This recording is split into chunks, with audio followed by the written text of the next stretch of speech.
20 টাকা ভাড়া 20 টাকা দিয়েছে, রেখে দেন। এই আপু দাঁড়ান, ভাড়া 50 টাকা দেন, নাহলে এটাও নিয়ে চলে যান। আপনার সাহস তো কম না, আপনি আমার সাথে জোর করে কথা বলেন, জোর গলায়। এই কি ভাবেন নিজেকে?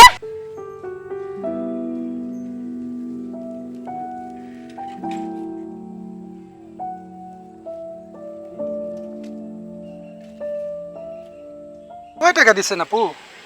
কয় টাকা দিছি মানে? 20 টাকা। ভাড়া 50 টাকা। কিভাবে 50 টাকা হয়? কিভাবে হয় সেটা না, ভাড়াই 50 টাকা। আমি এখানে কন্টিনিউ আসছি, ভাড়া 20 টাকা। আপনি 50 টাকা দেন, না হলে ভাড়া দিতে হবে না আপনার। মানেটা কি? এই আপনার কি সুন্দরী মেয়ে দেখলে কি ভাড়া বেশি নিতে ইচ্ছা করে নাকি? 20 টাকা ভাড়া 20 টাকা দিয়েছে, রেখে দেন। এই আপু দাঁড়ান, ভাড়া 50 টাকা দেন, নাহলে এটাও নিয়ে চলে যান।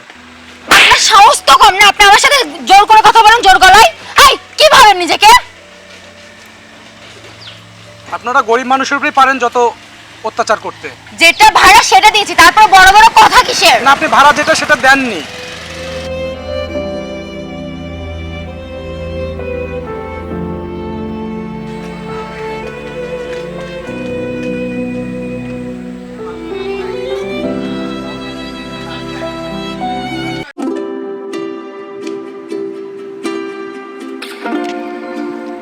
কি অবস্থা? এই তো ভালো, তোমার কি অবস্থা? এই তো ভালো। আর বলো না, এক রিকশাওয়ালার সাথে আজকে কি অবস্থা। কি হয়েছে? 20 টাকা ভাড়া, সে আমার কাছে 50 টাকা দাবি করে। আরে বলো না, সুন্দরী মেয়ে দেখছে তো এই জন্য এই অবস্থা। আবার এসেছিস তুই? এই তুই কি সমস্যা কি তোর? আবার ভাড়া নেওয়ার জন্য এসেছিস না? আপু, ভাড়া নেওয়ার জন্য আমি আসিনি, আপনার ব্যাগটা আমার রিক্সাতে ছেড়ে আসছে। সরি ভাইয়া।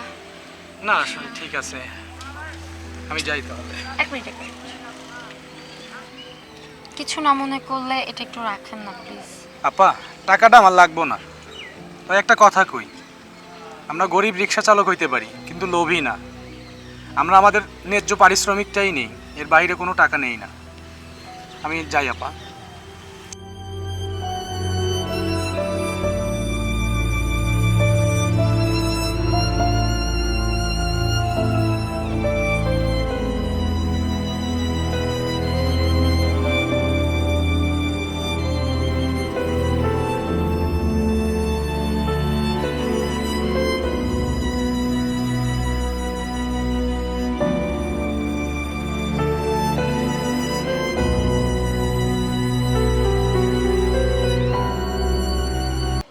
আর আমাদের আজকের কাজ যদি আপনাদের সবাই ভালো লেগে থাকে, তাহলে সবাই আমাদের পাশে থাকুন এবং আমাদের পেজের নাম ওকে মামা।